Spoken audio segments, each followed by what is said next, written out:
இனிய வணக்கம். இன்னைக்கு நம்ம இந்த ஒரு வீடியோல எதை பற்றி பார்க்க போறோம் அப்படின்னு பார்த்தீங்கன்னா, ஆதார் கார்டுல வந்திருக்கிற அந்த 5 முக்கியமான தகவல்கள் என்னென்ன? யாருக்கெல்லாம் இது பொருந்தும், யாரெல்லாம் இந்த மாதிரி முக்கியமான அப்டேட்டை செஞ்சாகணும் அப்படின்ற மாதிரி கட்டாயத்திற்கு தள்ளப்படுகிறார்கள். இதை பற்றின ஒரு முக்கியமான தகவல், இந்த ஆதார் அட்டை தொடர்பான புதிய அறிவிப்புகள் மற்றும் பழைய மற்றும் புதிய அட்டைகளுக்கான 5 முக்கிய விதிமுறை மாற்றங்களை விளக்குகிறது. முகவரி மற்றும் அடையாள சான்றிதழ், மின்னணு வாக்காளர் அடையாள அட்டை மற்றும் வங்கி புத்தகங்கள் உள்ளிட்ட பல ஆவணங்கள் தற்பொழுது அங்கீகரிக்கப்பட்டுள்ளன. ஆனால் அவை அனைத்தும் நடப்பில் உள்ள காலாவதியான ஆவணங்களாக இருக்க வேண்டும் என்பது கட்டாயமாக்கப்பட்டுள்ளது. 5 வயதிற்கு உட்பட்ட குழந்தைகளுக்கு பிறப்பு சான்றிதழ் ஒரு முதன்மையான ஆவணமாக மாற்றப்பட்டுள்ளது. 10 ஆண்டுகளுக்கு ஒரு முறை ஆதாரை புதுப்பிப்பது அவசியம். திருநங்கைகள் மற்றும் மாற்றுத்திறனாளிகளுக்கான பிரத்யேக அடையாள அட்டை இந்த புதிய நடைமுறையில் சேர்க்கப்பட்டுள்ளன.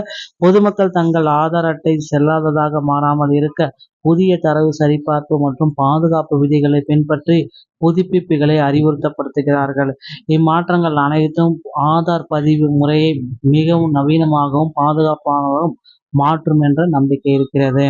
வாங்க வீடியோக்குள்ள போகலாம். ஆதாரை ஏன் இப்படி மேம்படுத்துறாங்க அப்படின்றது தான் இப்ப கேள்விக்குறியா இருக்கு. ஒரு சில 5 விதிமுறைகள் எல்லாமே கொடுத்திருக்காங்க. நவீனமயமாக்குதல், எளிமையாக்குதல், பாதுகாப்பு. இந்திய தனித்துவ ஆணையம் ஆதார் மற்றும் புதுப்பித்தலில் பெரிய மாற்றங்களை செய்துள்ளது. இதன் நோக்கம், நீங்க கடைபிடிக்க வேண்டிய 5 முக்கியமான விதிமுறைகள். புதிய ஆவணங்கள், ஓகேங்களா, கடுமையான சரிபார்ப்பு, குழந்தைகளுக்கான விதிகள், வெளிநாட்டுகள் மற்றும் OCI.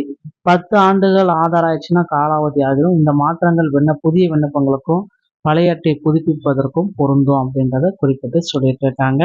புதிய விதிமுறைகளுக்கு ஏன் கட்டுப்பாடு? அரசின் நலத்திட்டங்கள், ரேஷன் பொருட்கள், வங்கி சேவைகள், பள்ளிக்கு இது எல்லாமே மின்னுறும். அதனால இது எல்லாமே நீங்க செஞ்சாகணும்.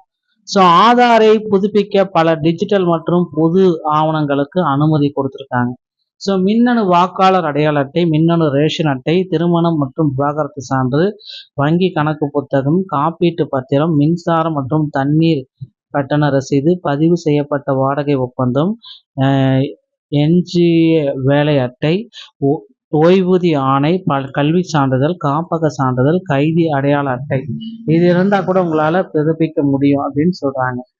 ஆவண சரிபார்ப்புல இந்த மாதிரி புதிய கட்டுப்பாடுகள் கொண்டு வந்திருக்காங்க. காலாவதி ஆகாதவை ஆவணங்கள் காலாவதியாக இருக்க வேலிடாக இருக்க வேண்டும். சரியான பெயர் ஆவணம் விண்ணப்பதாரரின் பெயரிலே இருக்க வேண்டும். தெளிவான புகைப்படம் அடையாள சான்றிதழ் ஆவணங்களில் பெயரும் புகைப்படமும் தெளிவாக இருக்க வேண்டும். UDI அங்கீகாரம் கொடுக்குறாங்க. ஓகேங்களா. குழந்தைகளுக்கான ஆதார் பதிவுல புதிய திருத்தங்களை கொண்டு வந்திருக்காங்க. குடும்ப தலைவர் அடிப்படையில், சரிங்களா. உறவு முறை சான்றிதழ், விண்ணப்பதாரருடைய பெயர், குடும்ப தலைவருடைய பெயர், இதை பேஸ் பண்ணி சில முக்கியமானது. குழந்தைகளுக்கான புதிய வயது வாரியான விதிகள். 5 வயதுக்கு உட்பட்டோர் கட்டாயம் ஆவணம் பிறப்பு சான்றிதழ் இனி முக்கியமான ஆவணமாக கருதப்படும். பெற்றோர் அல்லது பாதுகாவலின் ஆவணங்களை வழங்குவதே கட்டாயம். 5லிருந்து 18 வயது வரை பரிந்துரைக்கப்படும் முறை அப்படின்னு குடும்ப தலைவர் HOF அடிப்படையிலான பதிவு ஊக்குவிக்கப்படுகிறது. தேவைப்பட்டால் ஆவண அடிப்படையிலான விண்ணப்பங்களும் ஏற்றுக்கொள்ளப்படும் அப்படின்றத குறிப்பிட்டு சொல்லியிருக்காங்க. உங்கள் ஆதார் 10 ஆண்டுகளுக்கு மேலானதா அப்படின்றத நீங்க செக் பண்ணிக்கோங்க. அதனால அது காலாவதி ஆகிடும். 10 ஆண்டுகளுக்கு மேல ஆச்சுன்னா காலாவதி. நீங்கள் ஆதார் அட்டை வாங்கி 10 ஆண்டு ஆகிவிட்டதா? ஆம்னா இந்த 10 ஆண்டுகள்ல உங்கள் ஆவணங்கள் PO எப்போதாவது புதுப்பித்திருக்கிறீங்களா? இல்லைன்னா புதிய விதிமுறைகளை உங்கள் ஆதார் அட்டை உடனடியாக புதுப்பிக்க வேண்டும். இல்லைன்னு செல்லாததாக ஆகிவிடும். 2 புதுப்பித்துள்ளோன்னா உங்கள் ஆதார் எண் பாதுகாப்பானது, உங்கள் ஆதார் பாதுகாப்பானது.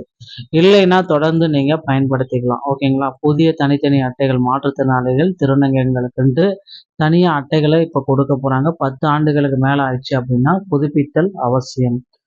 ஆதாருடைய சிறப்பு சரிபார்ப்பு பட்டியல் பாத்தீங்கன்னா நீங்க செக் பண்ணிக்கோங்க. திருநங்கைகள், மாற்றுத்திறனாளிகள், எந்த வயதினரும் எந்த விதிமுறைகள் பொருந்தும் அப்படின்றதையும் நீங்க செக் பண்ணிக்கலாம். உடனடியாக உங்க ஆதாரை பாதுகாத்து வைக்க நீங்க செய்ய வேண்டிய நடவடிக்கைகள் அப்படின்னா, ஏன் ஆதார் அட்டை எடுக்கப்பட்டு 10 ஆண்டுகளுக்கு மேல் ஆகிவிட்டது, 5 வயதுக்கு உட்பட்ட குழந்தைகளுக்கு ஆதார் எடுக்க வேண்டியுள்ளது, என் பெயர் முகவரி ஆவணங்கள் மாற்றப்பட வேண்டியுள்ளது, நான் HOF முறையில் குடும்ப உறுப்பினரை சேர்க்க உள்ளேன். இது எல்லாத்தையுமே நீங்க செக் பண்ணிட்டு அப்டேட் பண்ணிக்கோங்க. அரசின் சேவைகளை தடையின்றி பெற்றுக்கொள்ளுங்கள். வீடியோ பதிவு உங்களுக்கு பிடிச்சிருந்தா நீங்க உங்களுடைய சேனலோட இணைந்திருங்க. நன்றி, வணக்கம்.